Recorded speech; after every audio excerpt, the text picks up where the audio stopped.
Fala galera, Dizascope, Douglas Gonçalves por aqui. E no vídeo de hoje eu quero falar sobre anjos e demônios. E para isso, tô aqui com meu amigo Fábio Coelho, meu amigo. Brother. Como é que você tá? Tomara que o pessoal não esteja percebendo que a gente tá trocando só de camisa e gravando, mas vamos lá pro vídeo de hoje.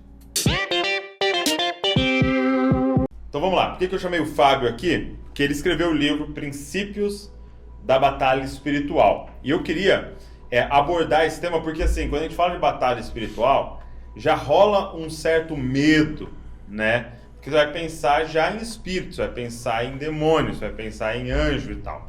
E eu queria abordar essa temática do anjos e demônios. Primeiro, o que são anjos e demônios nas escrituras?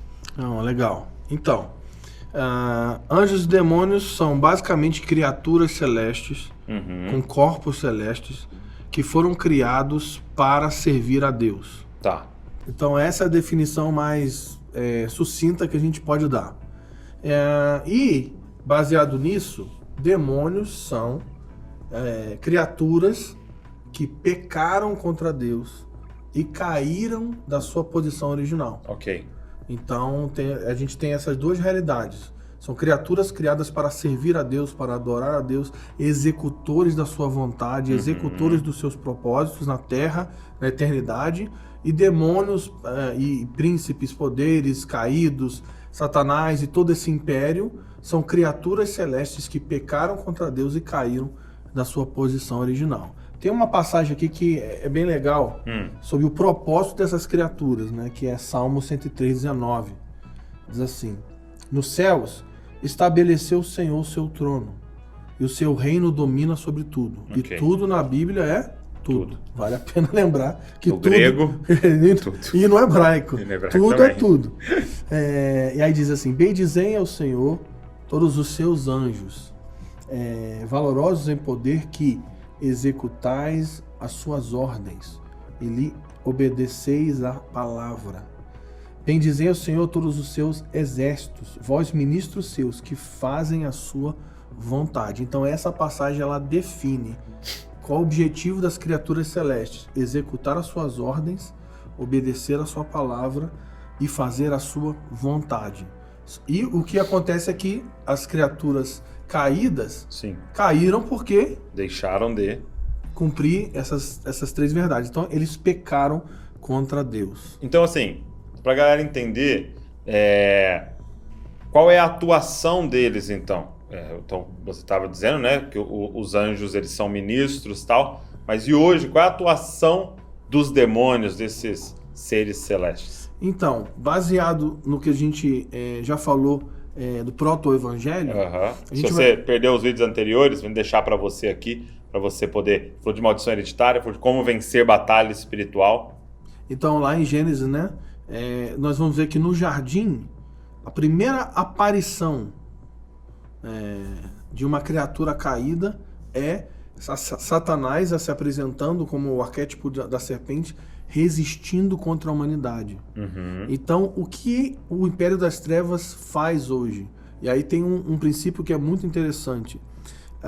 O fundamento da batalha espiritual não é entre Deus e o Império das Trevas. Porque Deus não tem adversários. Não tem? Deus tem inimigos. Para ter adversário, teria que ter a possibilidade do outro vencer, né? Para ter adversário, tem que ter luta. Então, Deus tem inimigos, mas ele não tem adversários. Satanás não luta contra Deus. Essa é a ideia que o pessoal tem, que um dia Satanás estava no céu, e aí na sala do trono ele puxou uma espada e começou uma guerra em Miguel, e aí aquela briga, e é isso que... Não, isso não aconteceu, gente.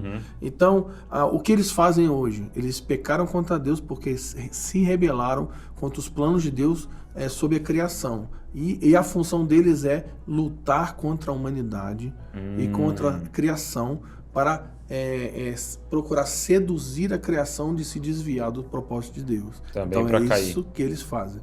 E o que eu acho interessante quando você vê ali no Éden, depois também Jesus falando, é que quando Satanás aparece, né, e ele vai então seduzir, né, ele não puxa pro satanismo, né? Não. A serpente não falou, agora vai, me adore, né? Então ele puxa pro humanismo, né? Exatamente. Se adore.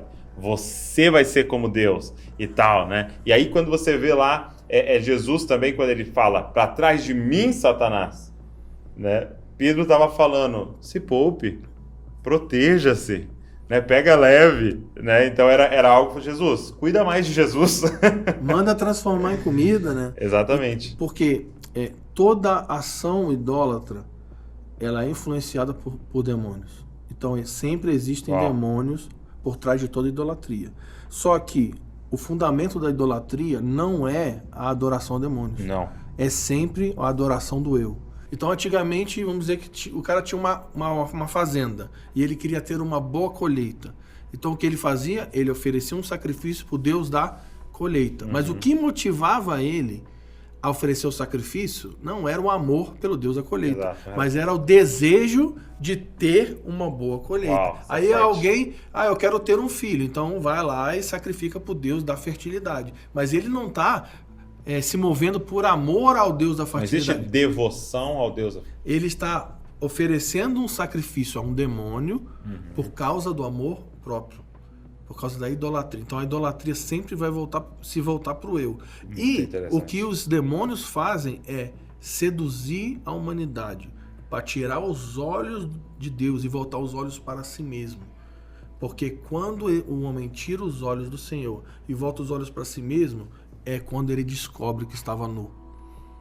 Porque Adão ele não fica nu depois que ele peca. Não. Ele já estava. O problema é que até o pecado ele tinha olhos voltados para a glória de Deus. Então estar nu. Ele tinha os olhos voltados para Deus. Só que no momento que ele peca, ele tira os olhos de Deus e olha para si mesmo. Quando ele olha para si mesmo, então essa é a operação satânica mais poderosa. Esse é o objetivo de Satanás. Porque é muito interessante a gente abordar isso, porque a gente fala assim, você viu aquele filme, cara, o Satanás, não sei das quantas? Aí o cara fala, pelo amor de Deus, eu não vejo esse tipo de filme. Acho que vou ver um filme de Satanás, falando de, um filme de terror. Só que quantos filmes de hedonismo a gente assiste? Opa. E que talvez sejam mais satânicos do que aquele filme de terror de Satanás da Sexta-feira 13. E eu não estou incentivando você a assistir o filme de terror, mas eu estou dizendo que a gente se engana, né? Ele vem transvestido, né? De essa coisa bacana e parece que não tem problema, simplesmente se ame, se goste mais, foca mais em você, né? Quando Jesus fala sobre o dia do Senhor, a sua volta, ele fala que os dias da sua volta são semelhantes aos dias de Noé. E ele faz uma proclamação assim que é o seguinte: como eram os dias de Noé? Eles comiam, bebiam, casavam e davam-se casamento até que veio o dilúvio e levou a todos. Mas Noé e sua família entenderam o propósito de Deus, edificaram uma arca e foram salvos. Então qual que era o problema daquela geração? Porque comer, beber, casar e dar-se casamento não é pecado. Sim. O problema é que eles estavam embriagados com a vida normal. Uau. Eles estavam embriagados no consumo do prazer do eu. Então qual é o objetivo daquela geração? Eu viver a minha vida. Então, o que vai acontecer nos dias que precedem a vida de Jesus? Uma geração embriagada pelo esse hedonismo, pela essa cultura do eu, por viver os meus propósitos, os meus sonhos. E essa é a sedução de Satanás. Esse é o maior perigo. Muito bom. E a minha pergunta final para você é: talvez algumas pessoas que estão nos assistindo hoje tenham medo dessa temática. Né? Então você escreveu um livro sobre batalha espiritual e a palavra, né, batalha espiritual, porque é o demônio e tal. Eu tenho medo disso. O que você poderia compartilhar com essa galera? Então, eu quero citar uma passagem de Paulo que fala algo muito forte, que ele está falando sobre a soberania de Cristo. E ele diz em Colossenses 1,16, diz assim: pois nele, ou seja, em Cristo, foram criados todas as coisas. E lembrando que todas... Nunca é demais lembrar. É todas, né? Significa todas. Foram criadas todas as coisas aonde? Nos céus, sobre a terra, as visíveis e as invisíveis. Sejam tronos, soberanias, principados e potestades. Tudo foi criado por meio dele e para ele. Então, ele é Cristo, ele criou todas as coisas, inclusive todas as criaturas celestes, as caídas e as do lado do nosso lado, né? Do reino de Deus. E tudo foi criado por ele, e tudo subsiste por causa dele, e ele é soberano sobre tudo. Logo, Cristo é Senhor soberano sobre Satanás e todos os seus anjos. Não tem nada na criação, seja invisível ou visível, que está fora do domínio de Jesus. Tanto é que quando Satanás quer tocar na vida de Jó, ele se apresenta no conselho do Senhor, em Jó capítulo 1, e ele pede permissão para tocar em Jó. Então Satanás não tem permissão para fazer nada por livre vontade. Ele não é autossuficiente na criação. Ele não é onipotente, ele não é onipresente. Satanás não conhece os nossos pensamentos. Satanás não pode estar em vários lugares, né? O pessoal fala, não, o diabo está aqui. Pô, o diabo está em muito lugar, hein? O pessoal acha que ele... Então, ele é um ser limitado, poderoso, inteligente, tem um império, mas está sob o domínio de Cristo. Então... Cara, isso é muito forte. Porque eu lembro sempre da passagem do Gadareno, né? Que é aquela descrição de um homem que se cortava, andava no cemitério, né? Que ele estava nu, pode ser um eufemismo para crimes sexuais que ele cometia. Cadeias, imagina, os caras prenderam o cara com correntes, ele quebrar. Jesus chega, né? E ele vem correndo e se prostra. Os demônios se prostram aos pés dele pedindo... Pelo amor de Deus, não foi pelo amor de Deus? Não, mas tipo assim, antes do tempo, não. Exato. E lembra, ele falou assim, permita-nos ir para ali. Caraca. Permita.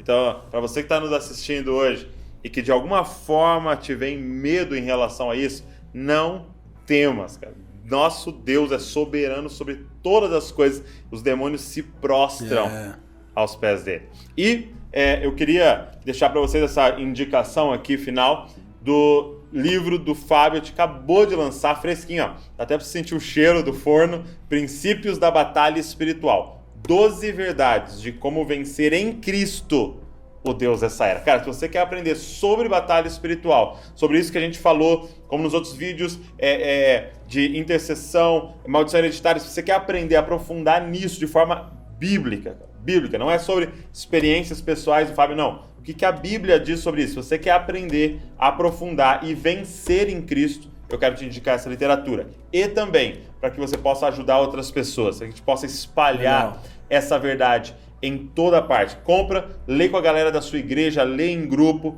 para que vocês possam crescer nesse entendimento bíblico do que é batalha espiritual. Então pede aí que a gente entrega na sua casa, eu vou deixar o link aqui na descrição desse vídeo para você. Meu amigo, muito obrigado. É um prazer, meu amigo. Uma honra muito grande. É nóis. E você que está nos assistindo até o final, se você curtiu esse vídeo, deixa um comentário aqui.